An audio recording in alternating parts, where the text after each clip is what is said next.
আসসালামু আলাইকুম প্রিয় শিক্ষার্থীবৃন্দরা, আজকে আরেকটি তোমাদের ভিডিও নিয়ে তোমাদের সামনে উপস্থিত।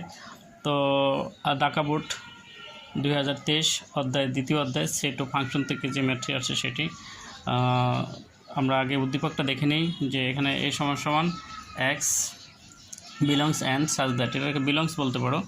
X belongs and such that x মৌলিক সংখ্যা এবং 2 লেস দ্যান এক্স এবং 7 less than x less than 7। এরপর আছে ফাংশন।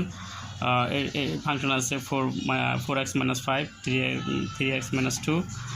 এগুলো উদ্দীপকটা ছিল। ক নম্বর আছে ফাংশন অফ এ সমান √a³ প্লাস k² - 3 2 হলে কে এর মান নির্ণয় করো। মানের জন্য ফাংশনের সমান 0 হবে। কোন মানের জন্য? এরপর খ নম্বর